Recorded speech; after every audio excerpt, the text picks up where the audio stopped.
আমাদের আজকের লেসনটা নবম দশম শ্রেণীর গণিত সৃজনশীল 2 অধ্যায়ের একটা প্রশ্ন আমরা বোর্ড থেকে নিয়েছি। এটা কিন্তু 2022, 2023 এবং সামনের এসএসসি পরীক্ষার জন্য খুবই গুরুত্বপূর্ণ, সুতরাং এটা তোমাদের শেখা জরুরি। শুরু করছি। দেখো তোমরা প্রথমে প্রশ্নটা কি বললো, a equal to x epsilon z x square less than 10, b equal to x epsilon n colon 2 less than x less equal 7 এবং মৌলিক সংখ্যা এবং function x equal to x to the power 4 plus x square plus 1 divided by x square। এটা ছিল আমাদের উদ্দীপক। ক নম্বরে কি বললো দেখো, b কে তালিকা পদ্ধতিতে প্রকাশ করো। আমরা ক নম্বরটাই আগে করে নিই। b আমাদের এটা আছে, এটাকে তালিকা পদ্ধতিতে প্রকাশ করতে বলা হলো, আমরা করেছি। দেখি আমরা সমাধান। দেখো দেওয়া আছে b equal to কি x epsilon n 2 less than x less equal 7। এখন আমরা যদি x ধরে কথা বলি তাহলে কিন্তু আমরা বলতে পারি যে x টা 2 এর চাইতে ছোট এবং 7 এর সমান অথবা 7 এর চাইতে ছোট এবং x টা মৌলিক সংখ্যা হইতে হবে। দেখো এই ব্যাখ্যাটা এখানে দিয়েছে, b হচ্ছে 2 অপেক্ষা বড় এবং 7 এর সমান বা ছোট মৌলিক সংখ্যার সেট। তাইলে 7 এর সমান 7 একটা মৌলিক সংখ্যা, তার চাইতে ছোট 6 এটা মৌলিক সংখ্যা না, 5 মৌলিক সংখ্যা, এরপরে 4 মৌলিক সংখ্যা না, তারপরে 3 মৌলিক সংখ্যা, 2 মৌলিক সংখ্যা কিন্তু 2 এর চাইতে বড় হইতে হবে x। তাহলে আমাদের b এর সেটটা আমরা পেলাম 3, 5, 7। এটাই কিন্তু ক নম্বরে চেয়েছিল, আমাদের উত্তরটা হয়ে গেল। ঠিক আছে, এবার দেখি আমরা খ নম্বরে আমাদের কি চাইলো। দেখো খ নম্বরে বলছে function 1/x square equal to 4 হলে x square plus 1/x square এর মান কত।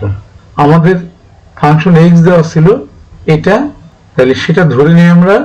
দেখো খ নাম্বার দেওয়া আছে function x equal to x to the power 4 plus x square plus 1 divide by x square.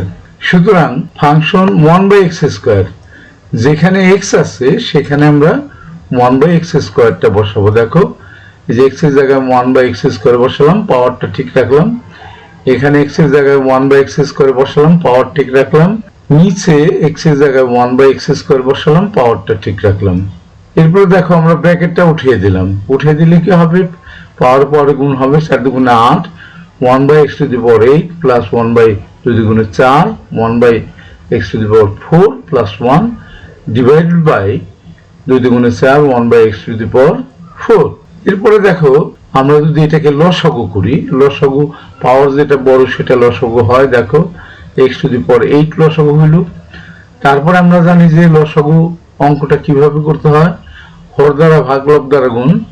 আমরা জানি উপরটা লব নিচেরটা হর, হর দিয়ে লসাগুকে ভাগ করলে কাটাকাটি যে 1 থাকবে, এই 1 দিয়ে যদি লবকে গুণ করি 1 অক্ষে 1ই থাকলো।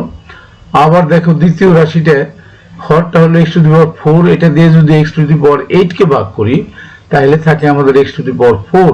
এটা দিয়ে 1 কে গুণ করলে x টু দি পাওয়ার 4 হয়, বসালাম। আর লাস্টে দেখো 1 আছে, এটা হলো আস্থা সংখ্যা লসাগু দ্বারা গুণ। দেখো x to the power 8 into 1 সমান সমান x টু দি পাওয়ার 8, আর নিচে যা ছিল সেটাই বসালাম। এবার দেখো ডবল ভগ্নাংশ, আমরা জানি যে দুইটা ভগ্নাংশ উপর নিচে থাকলে উপরের ভগ্নাংশটা আগে লিখতে হয় আমাদের, তাই লিখলাম। এরপরে গুণ চিহ্ন দিয়ে নিচেরটা উল্টাই দিতে হয়, আমরা উল্টাই দিলাম। এরপরে দেখো x টু দি পাওয়ার 4 আর x টু দি পাওয়ার 8 এটা যদি আমরা কেটে দিই আমাদের থাকে x টু দি পাওয়ার 4, ভাগ থাকলে পাওয়ার বিয়োগ। এটা হয়ে গেল আমাদের অঙ্কটা। এখন দেখো প্রশ্ন মতে এইটার মান কিন্তু আমাদের 4 বলেছিল প্রশ্নের মধ্যে। খেয়াল করো তুমি প্রশ্নটা আবার দেখে নাও। এই প্রশ্নের মধ্যে এইটার মান কিন্তু আমাদের 4 বলা হয়েছিল। 4 বলা হলে এরপর আমরা কি করলাম, এই লসাগু করার পূর্বে যেভাবে থাকে সেভাবে ভাঙাই দিলাম। দেখো 1 এর নিচে x টু দি পাওয়ার 4, এরপরে plus x to the power 4 এর নিচে x টু দি পাওয়ার 4 কাটাকাটি গেলে 1 হয়, আমরা শর্টকাট লিখেছি। এরপরে x টু দি পাওয়ার 8 নিচে x টু দি পাওয়ার 4, এটা কাটাকাটি করলেও x টু দি পাওয়ার 4 হবে। দেখো এই x টু দি পাওয়ার 4টাই আগে লিখছি, এরপরে 1/x টু দি পাওয়ার 4 লিখছি, এরপর এই 1টা ডান পাশে মাইনাস করে দিছি। দেখো এই যে 4 - 1 = 3 হয়েছে। এখন দেখো আমরা এই মানটা কিন্তু বের করতে বলছে খ নাম্বারের প্রশ্নে, যে x² + 1/x² হোল স্কয়ারের মান কত। এটা হোল স্কয়ার করলাম আমরা ধরে a + b হোল স্কয়ার সূত্র বসালাম, a² + 2ab + b², উপরে x² নিচে স্কয়ার, x² কেটে দিলাম, তাহলে এখান থেকে আসলো x⁴, এখান থেকে আসলো 1/x⁴ + 2। এটার মান কিন্তু আমরা একটু আগে বের করে রাখলাম কত, 3। তাহলে x⁴ + 1/x⁴ এর মানটা 3 বসালাম আমরা, আর এখানে 2 ছিল, 2 দুইটা যোগ করলে হয় 5। তাহলে খ নম্বরের প্রশ্নের উত্তরটা আমরা পেয়ে গেলাম 5। আমাদের খ নম্বরটাও কিন্তু হয়ে গেল। এবার আমরা একটু দেখে আসি যে গ নম্বরের প্রশ্নটা কি ছিল আমাদের। দেখো গ নম্বরের প্রশ্নটা ছিল x = x, y: x epsilon a, y epsilon b এবং y = x + 1 কে তালিকা পদ্ধতিতে প্রকাশ করো এবং ডোমেন ও রেঞ্জ নির্ণয় করো।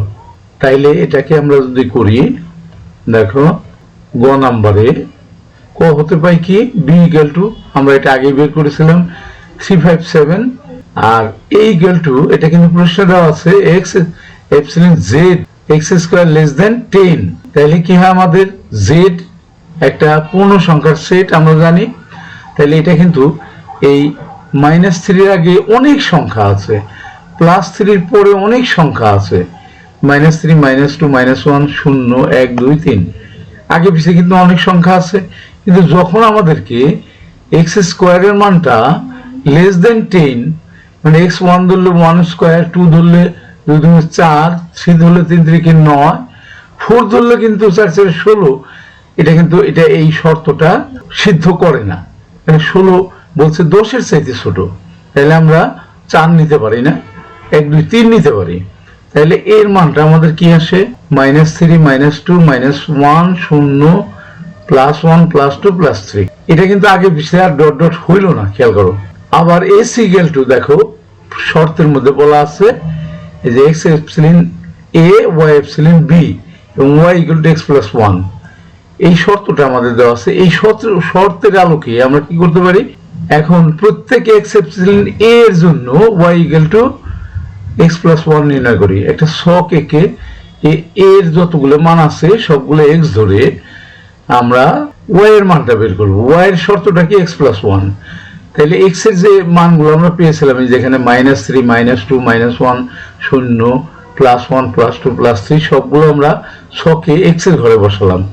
এরপরে x + 1 সেটা y হবে, y এর ঘরে প্রত্যেকের সাথে 1 যোগ করলাম। দেখো -3 এর সাথে যদি 1 যোগ করি, তাহলে 1 যেহেতু +1, তাহলে -2 থাকবে, এখানে -1 থাকবে, এখানে 0 থাকবে, এখানে +1, এর সাথে 1 যোগ করলে 2, এর সাথে 1 যোগ করলে 3, এর সাথে 1 যোগ করলে 4।